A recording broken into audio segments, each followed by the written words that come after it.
Friends, ಎಲ್ಲರೂ ಹೇಗಿದ್ದೀರಾ? Friends, ನನ್ನ ಹೆಸರು ಗೀತಾ. ನನ್ನ ಚಾನಲ್ಗೆ ಸ್ವಾಗತ. ಬನ್ನಿ, ತಡ ಮಾಡ್ತೀನಿ ವಿಡಿಯೋ ಶೇರ್ ಮಾಡೋಣ.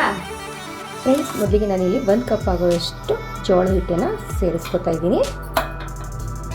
ನಂತರ ಅದೇ ಕಪ್ನಿಂದ ಅರ್ಧ ಕಪ್ ಆಗುವಷ್ಟು ಸಣ್ಣ ರವೆಯನ್ನು ಸೇರಿಸ್ಕೊತಾ ಇದ್ದೀನಿ.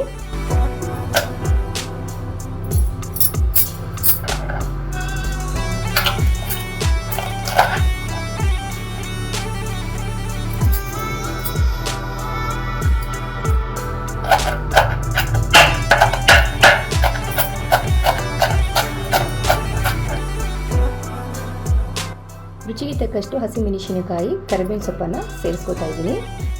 ನಂತರ ರುಚಿಗೆ ತಕ್ಕಷ್ಟು ಉಪ್ಪು, ಅದೇ ಕಪ್ನಿಂದ 1 ಕಪ್ ಆಗುವಷ್ಟು ನೀರನ್ನು ಕೂಡ ಇದೆ ತಗೊಂಡಿದ್ದೀನಿ.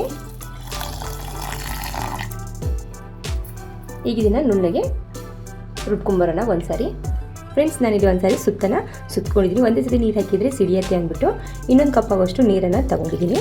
ಈಗ ಇದಕ್ಕೆ ಅರ್ಧ ಕಪ್ ಆಗುವಷ್ಟು ನೀರನ್ನು ಹಾಕಿ ಮತ್ತೆ ಇದನ್ನು ಪೇಸ್ಟನ್ನಾಗಿ ಮಾಡ್ಕೊಳ್ಳೋಣ. ಫ್ರೆಂಡ್ಸ್, ಈಗ ಇಲ್ಲಿ ಚೆನ್ನಾಗಿ ಮಿಕ್ಸ್ ಆಗಿದೆ ಹಿಟ್ಟು. ಇಲ್ಲಿ ಒಂದು 1/4 ಕಪ್ ಆಗುವಷ್ಟು ನೀರು ಉಳಿದಿದೆ. 1 ಕಪ್ ಹಿಟ್ಟಿಗೆ 2 ಕಪ್ಗಿಂತ ಸ್ವಲ್ಪ ಕಡಿಮೆ, ಅಂದರೆ 1/4 ಕಪ್ ಆಗುವಷ್ಟು ನೀರನ್ನು ನಾನು ಯೂಸ್ ಮಾಡಿದ್ದೀನಿ. ಈಗ ಒಂದು ಪಾತ್ರೆಗೆ ಸರ್ವ್ ಮಾಡ್ಕೊಳ್ಳೋಣ.